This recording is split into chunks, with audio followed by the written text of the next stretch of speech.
Welcome to BBM. I'm Minassian, and I'm going to show you around this beautiful car today, which we are very proud of. It's the Sauber C9. By my side, we have Steve Briggs. He's the technical director of the company, and he's going to explain us a little bit more about where did you get that car? We got the car from the Donington Museum. It had been there for a number of years once Sauber had finished with it. It was it's chassis A1. It's a T car, so it goes to the circuit in case of, and it wasn't needed.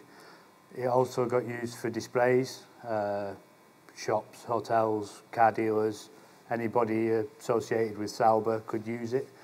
And then it got dropped at the museum and left in the museum for a number of years. We then had a customer who found it and asked if we could rebuild it.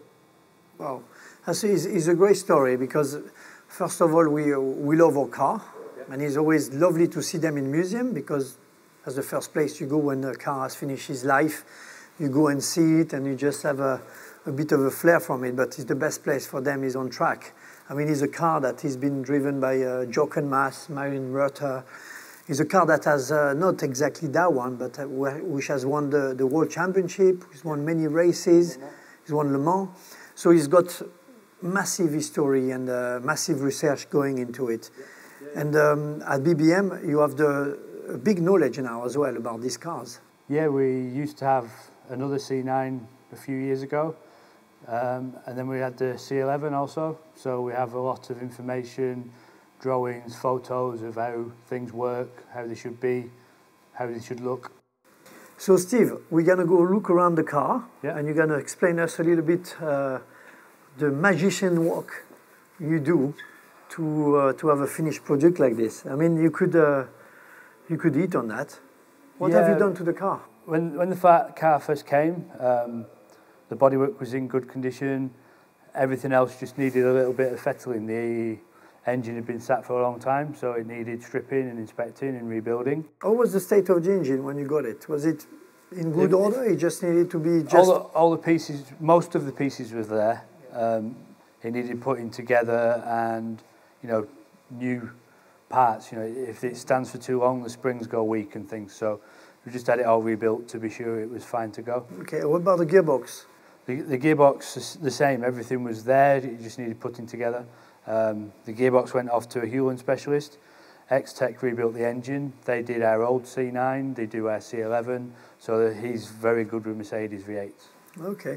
And on the structural side of things, what have you? Did you have to do some new part, or most of it was there? Some new parts, yeah. The rockers we had to have made new. The dampers we had to get. Obviously the pipes and the electrics and the cooling we had all remade. The fuel tank, seat belts, all this has to be new. Electronic for modern as well? Did you have to do a rewiring of the car so it's like nicely fresh? Yeah. We keep the cars as original as possible, depending on the customer's requirements. But also, nowadays, you can get much better electronics and much more reliable systems to run and data.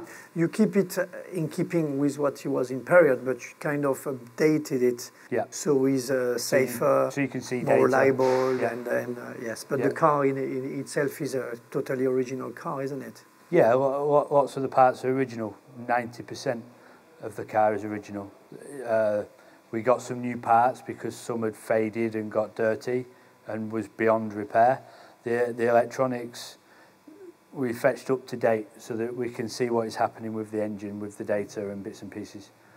I mean, I'm completely blown away with this because being driving for many years and seeing those cars when I was little on the TV, and then after I ended up doing Le Mans and all that. But I'm blown away as well by the work you do and the guy do here by receiving a car, or you end up looking like when you drive, you don't see the work because you concentrate on your driving. But when you do something else after, you start to see the sheer amount of work that is done to have a project like this, and it's just like I'm blown away, and well, very good job. It's a good good project. It took a long time, but it's very fulfilling. So next, after showing you this beautiful car, come and join us at RETROMOBILE on the 5th, 6th, 7th and 8th of February 20. And you will be able to have a look at this car, touch it, ask any question, and enjoy the whole show. Thank you.